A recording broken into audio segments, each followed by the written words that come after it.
So if I say disease, disease like health, disease not only means like any kind of physiological dysfunction, but also your psychological dysfunction is also included in that. Okay, so disease is both a physiological as well as a psychological dysfunction. Okay, but before we proceed, everyone kindly switch on your videos. Okay, everyone please switch on your videos.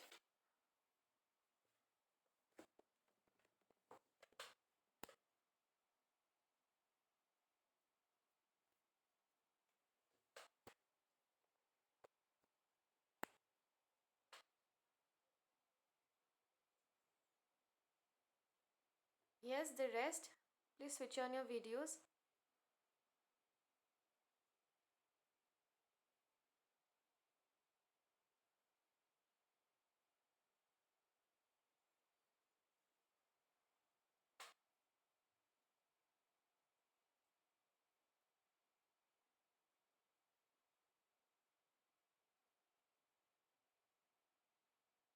Yes, the rest. Do it fast. You're already late.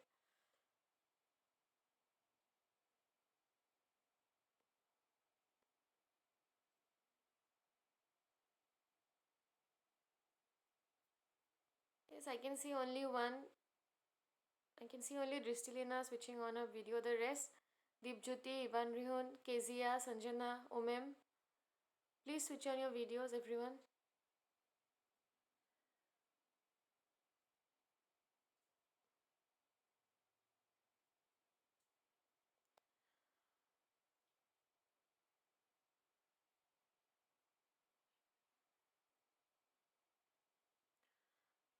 Okay, so we will talk about like disease today. Okay, so as I said, disease is not only a physiological dysfunction but also a psychological dysfunction, which means there might be any problem with your physical health as well as your mental health. So both are included. Okay, so not only physical but mental. So these two together is said to be a disease. So now when a person is suffering from any kind of disease, so what happens is that his performance of the vital functions are disturbed or these are impaired. Okay, so after that, initially it was thought that disease it was caused because of like some supernatural powers, but until the discovery of microbes. Okay, so until the discovery of microbes it was thought that disease was caused by some supernatural power. Okay, maybe someone cursed someone, or they thought that something was wrong, like god was angry. So because of such concepts they thought that because of all these things one suffered from a disease until the discovery of microbes. Okay, so once the microbes were discovered, after that some theories of disease were put forwarded. Okay, so we call them as the germ theory, your multifactorial causation, and the epidemiological triad. So according to the germ theory, like only one agent is responsible for causing a disease. Okay, so it doesn't talk about like many factors, it only says that if there is only one microorganism, that microorganism can be bacteria, fungi, virus, anything. Okay, so this germ theory, it said that if there is only one microorganism at work, so if it enters your body, then it will lead to disease. Okay, it didn't talk about like if it enters your body then it will take some time to like lead to the disease, which you call as incubation period. It didn't talk about the environment. Okay, so it only talk about the disease organism. So like what are disease causing microorganisms called? Can anyone say that? What are disease causing microorganisms?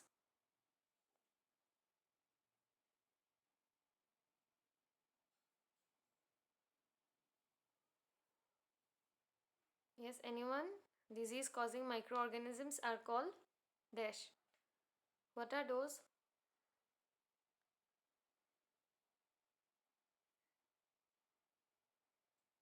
Pathogen.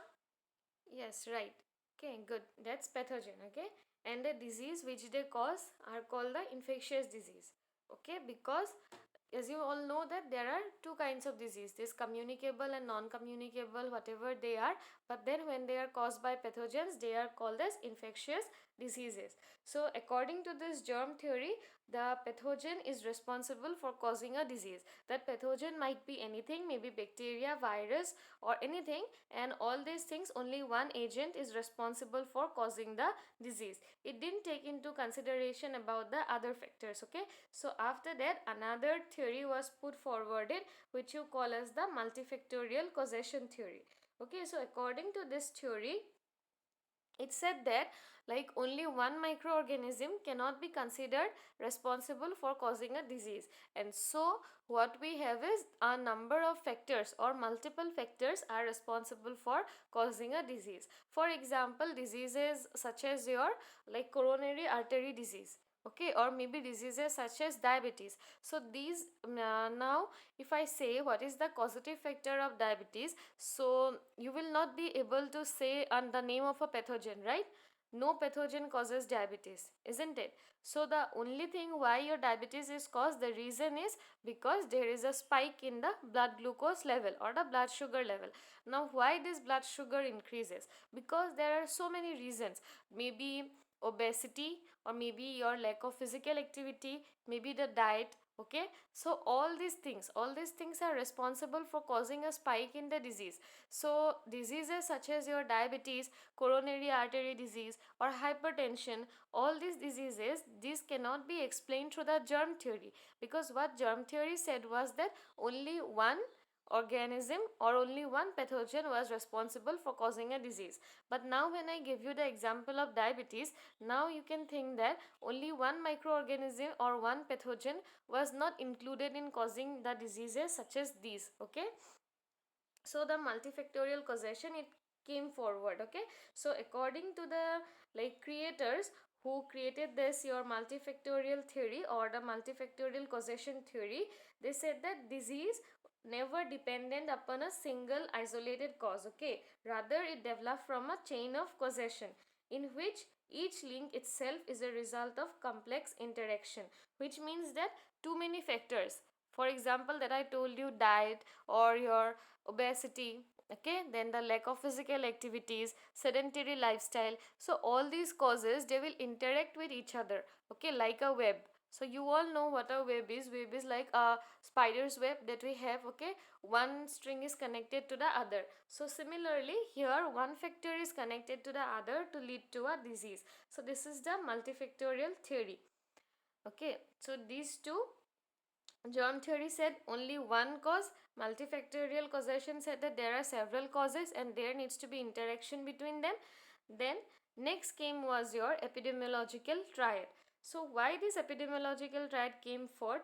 Because multifactorial causation theory, it was also talking about several causes, okay, or maybe several agents, but the other factors such as the host, the environment, this also played a role in leading to a disease.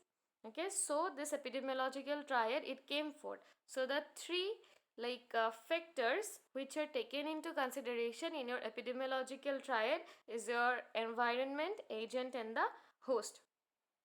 Okay, so it means that not only the causative agent, okay, now the causative agent may be a single agent or that may be a multifactorial agent. So not only this agent but also the other factors such as the environment or the host, these are also responsible.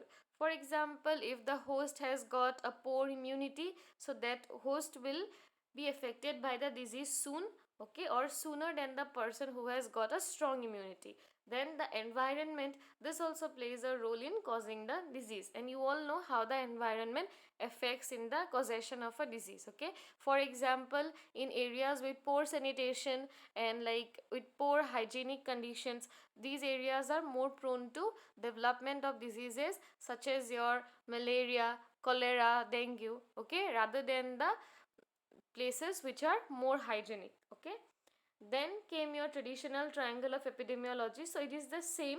So, apart from environment, agent, and host, it took into consideration another factor, which was your time factor. So, why this time factor was taken into consideration?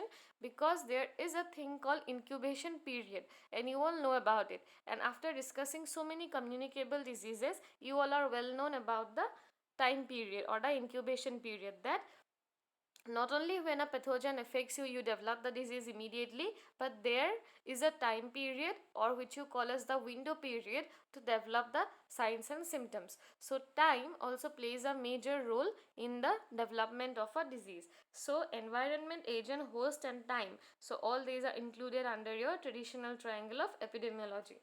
So these are the various concepts of diseases. Clear to everyone? Any doubts anywhere?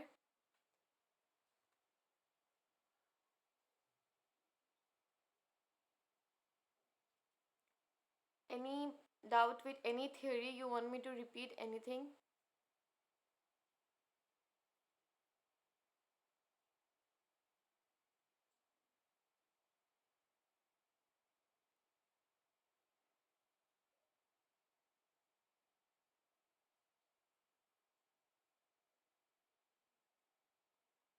Yes, tell me. You want me to repeat something? Any theory you want me to repeat, or is it clear? Everything.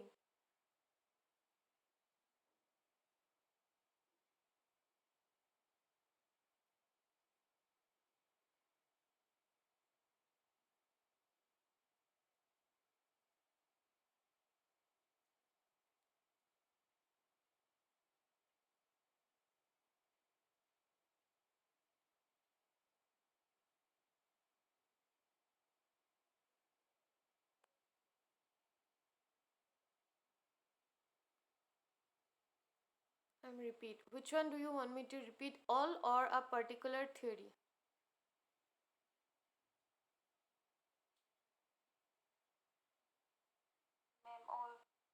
All. Okay.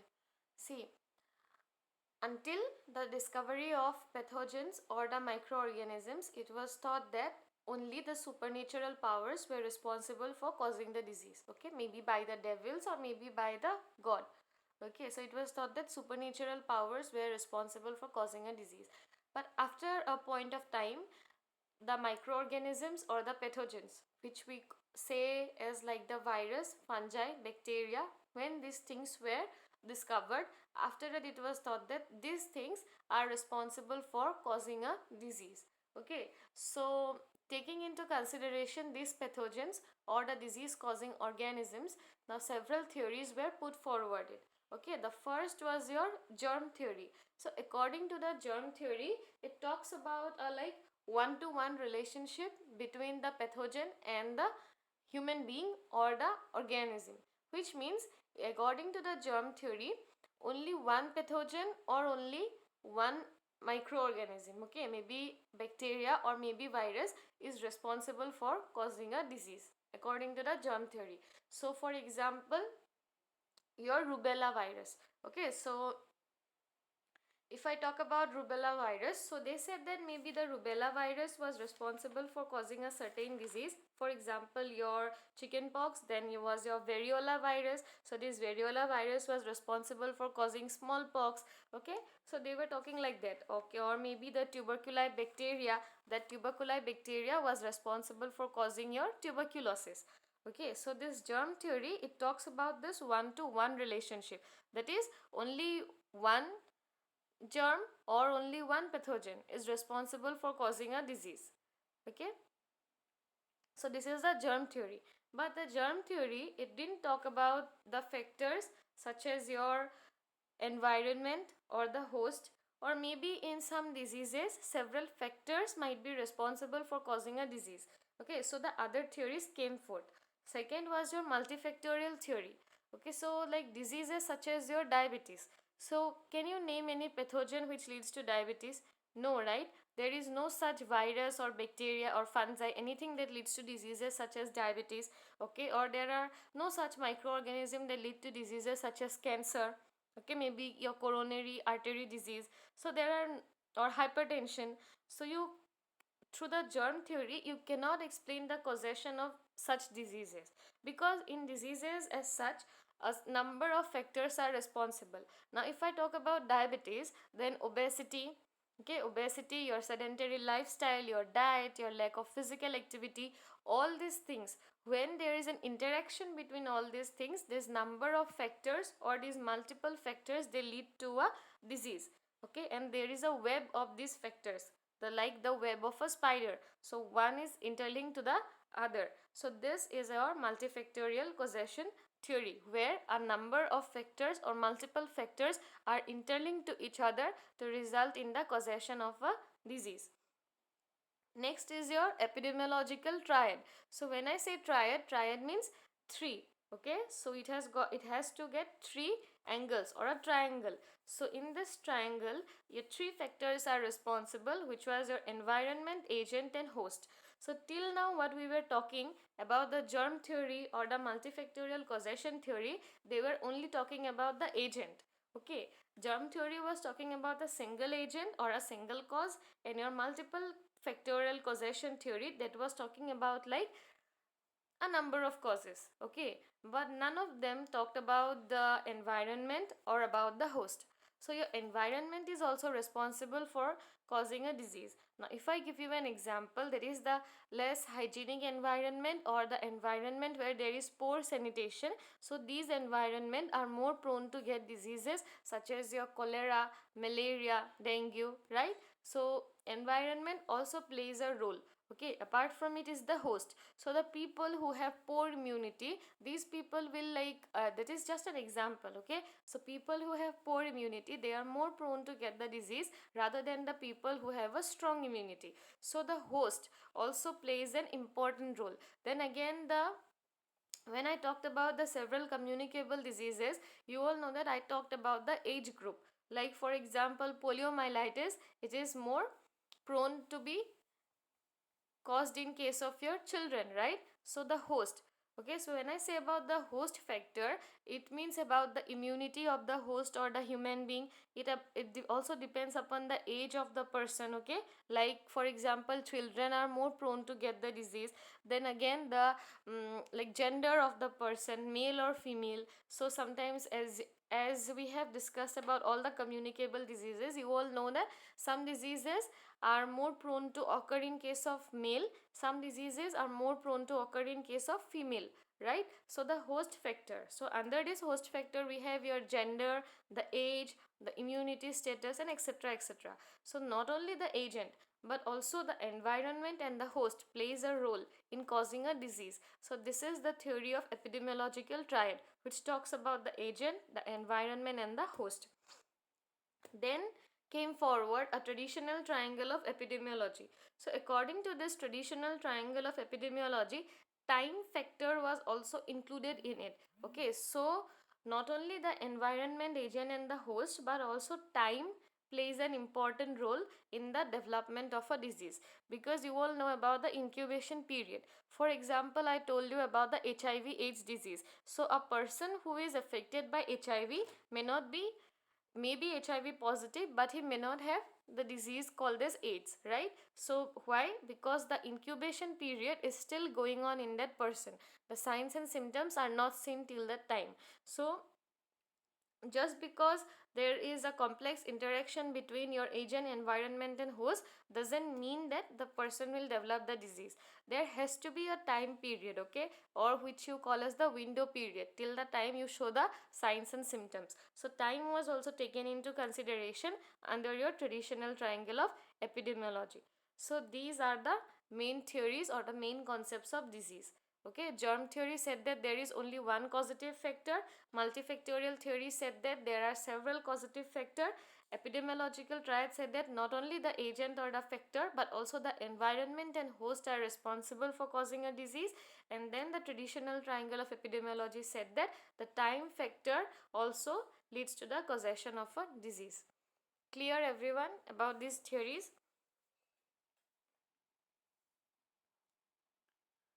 Clear?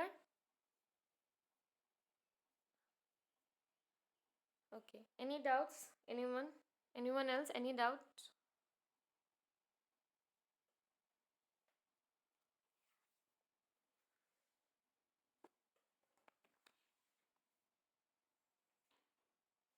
So I'll ask some questions, okay? Anyone who can answer, okay, can say, okay. So how many agents are involved in the germ theory of disease?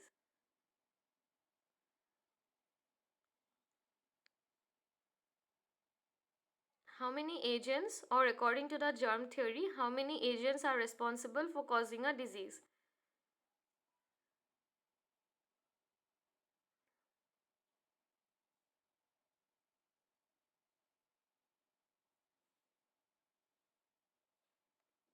Yes, anyone can say. It's okay. Even if you were wrong, I'll correct you. One agent. Yes, correct. Right. Good. Okay. So it's one agent. So, as I said, germ theory said that only one agent or one pathogen, when it enters a human body, it leads to the disease. Okay, that's correct. One agent in germ theory. Then, how many factors are included in your epidemiological trial, and what are they?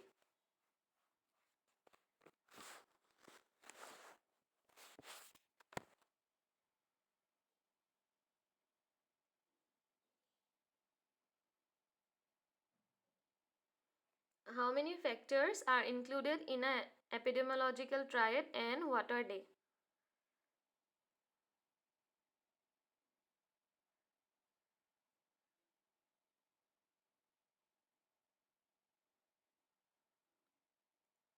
Yes, anyone can answer.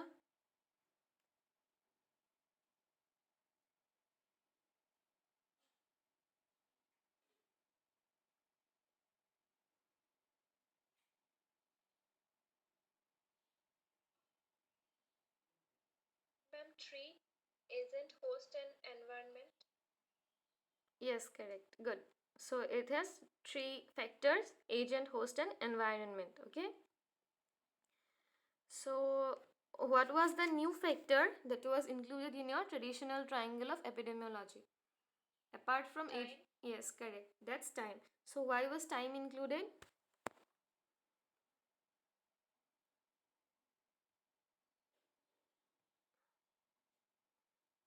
Why was time included?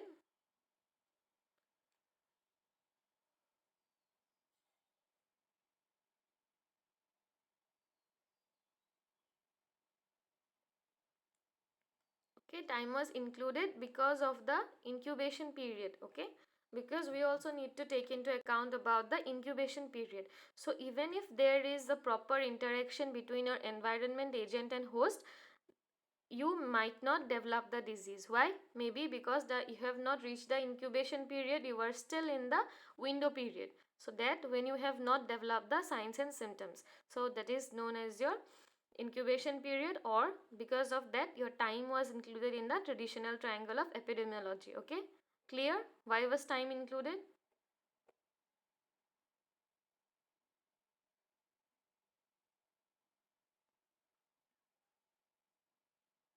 Because immediately after you are affected by a pathogen, or like in the like favorable environment, in a favorable host, so you might not develop the disease. Why? Because the incubation period is still going on, the pathogen is still multiplying in your body.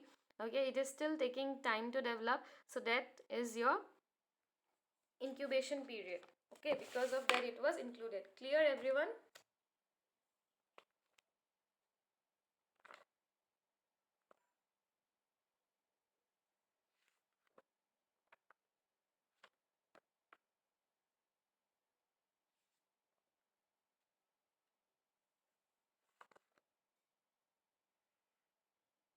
Clear why the time factor was included?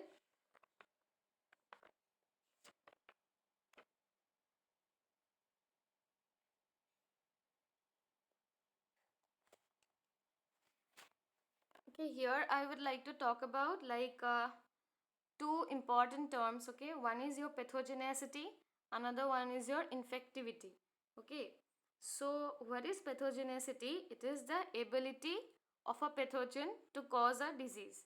Okay, if I say pathogenicity, pathogen means the organism that causes a disease, right? So if I say pathogenicity, that means the ability of that particular organism or the ability of the pathogen to cause a disease. That is your pathogenicity. Now if I say infectivity, infectivity means to invade into a particular organism and then multiply. Okay, that is the ability of an pathogen to invade a human host or any host and then multiply. That is the infectivity. So there is a difference when you talk about pathogenicity and when you talk about infectivity. Clear? You want me to repeat this infectivity and pathogenicity, or is it clear? Ma'am, repeat. Repeat. Okay, see, pathogenicity and infectivity, these two are often confused. Okay, so when I say pathogenicity, this means, okay, now what is pathogen? The disease causing organism, right? So if I say pathogenicity, so that is the ability of an organism to cause disease, okay, or the ability of a pathogen to cause disease. That is your pathogenicity. If I say infectivity, that means the ability of an organism to invade your body and then multiply. That means to enter a host body, a favorable host body, and then multiplication of that particular pathogen or the germ. That is called your infectivity. Okay, you can note that down.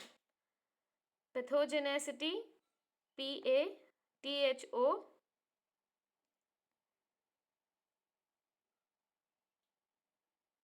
GEN ECITY, pathogenicity. So pathogenicity means ability to cause disease or ability of an organism to cause disease.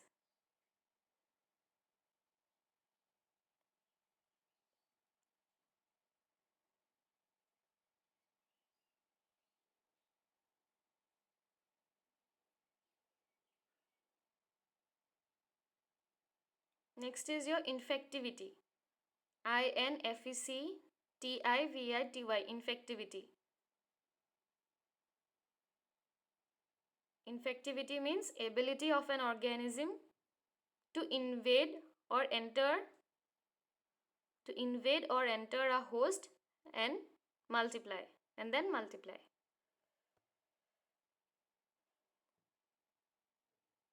To invade or enter a host and then multiply.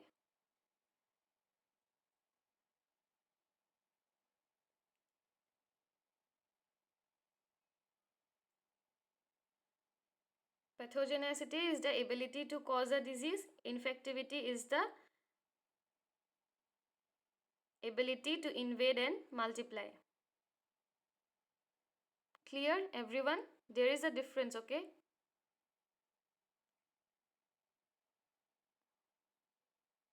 Is it clear? Pathogenicity and infectivity? Yes, ma'am. Okay, so I hope everyone have written it down, okay? So next, I hope you all remember about prevalence and incidence, okay? So incidence is the, what is incidence? Anyone remembers incidence?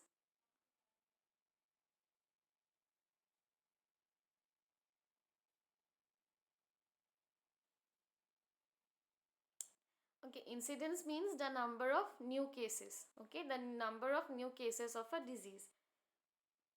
And prevalence means the number of new and the old cases, okay? So this is the prevalence, okay, for a particular disease.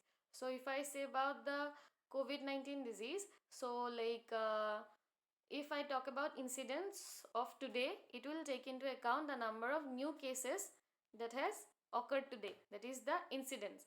Now if I talk about the prevalence as of now or as of today, then it means that the cases which have been there, okay, not only ones which have occurred today, and along with it the ones that were existing from before.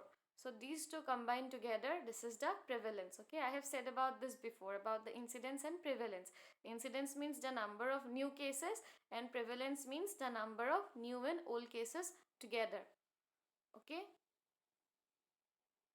Clear? Prevalence and incidence.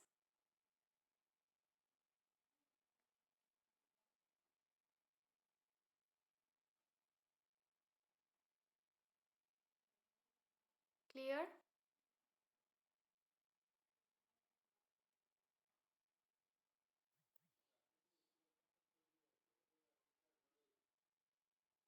Or you want me to repeat this, incidence and prevalence? Or is it clear? Say.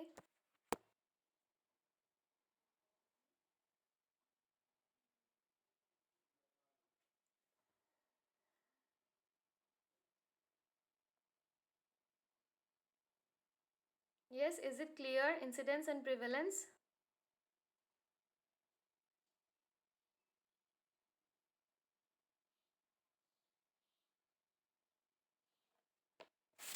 Yes, please speak up.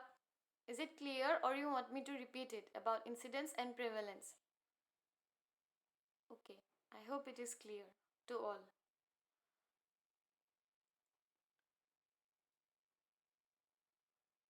So next, um, if I talk about okay, so this is a question for you.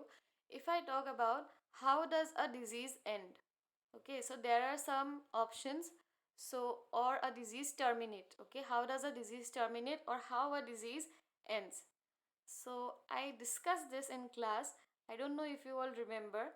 Okay, so do you all remember when we say that the disease has terminated or the disease has ended? Like at what conditions we always say that the disease has ended in a particular or terminated in a particular host or in a particular human being. So when do we say that the disease has terminated?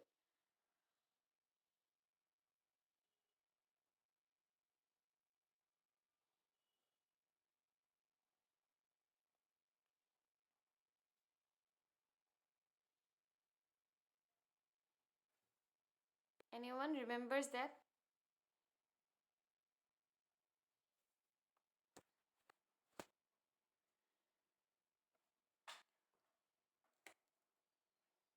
It's okay, you all can give your opinions, like what do you think when a disease ends or when a disease terminates.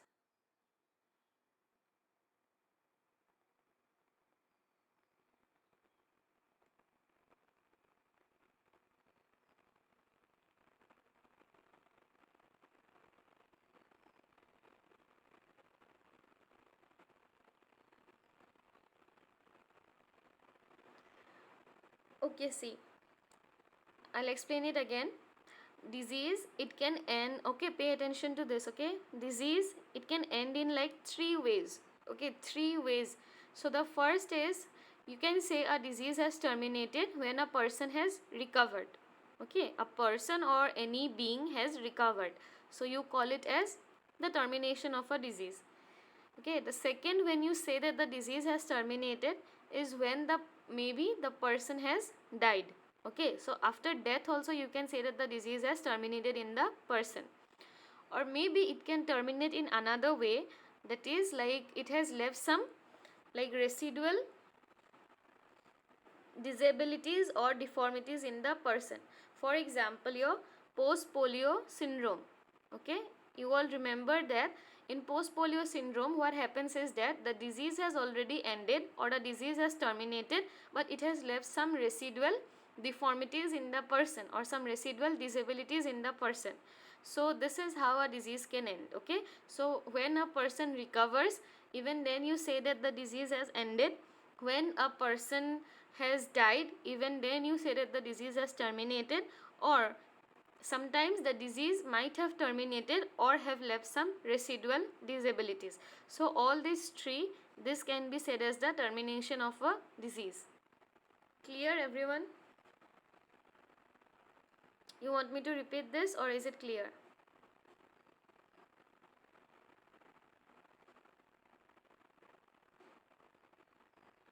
Repeat. Okay, see, when I say a disease has terminated or a disease has ended, so this doesn't only means recovery. Okay, so most of the times when we say that the disease has terminated, most of the people they think that the about the recovery only. Okay, so not only recovery, but the other things such as after death. Okay, maybe a person has died because of a particular disease, So in that person, the disease is said to be terminated. Okay, the disease has ended. Maybe it has led to the death of the disease, but death of the person, but still we say that it is the termination of the disease. Then again, when the person has recovered, even then we say that the disease has terminated. Or sometimes the disease might leave some residual deformities or some residual disabilities. Okay, maybe the disease has ended and terminated. For example, your post polio syndrome, in that case the disease already ends, but years after the disease you develop certain disabilities. So this you call as the termination of disease. Okay, so these three things, okay, that is maybe death, maybe recovery, or maybe some residual deformities. Okay, in this case also you can say that the disease has terminated just because you have some deformity after the disease. Okay, for example, you can say about typhoid. Okay, so typhoid, it usually the common symptom that is seen is like the loss of hair. Okay, after years after the one is affected by typhoid, there will be loss of hair. Now you cannot say that the person is still infected by the disease. Okay, the disease has terminated. This is just the residual effect that the disease has left behind. And in example of your post polio syndrome, I told you about paralysis. So if a person is paralyzed because of polio, you cannot say that the person is still infected by polio. The disease has terminated in the person. Okay, the person has recovered from polio, but whatever he is showing now, that is the paralysis or whatever may be the residual effects, that is the result of some that is the residual effect. The disease has ended, but these are the residual deformities or the disabilities that have been left behind by the disease. So when I say termination of a disease, it might be your recovery, death, or the residual deformities. Clear, everyone?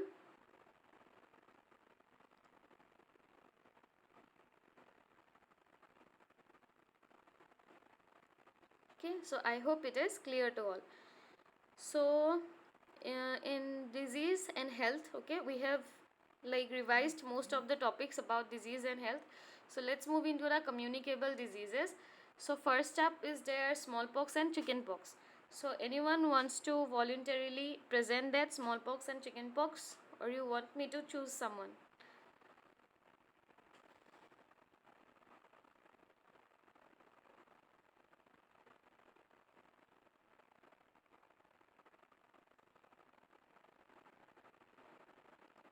Yes, anyone?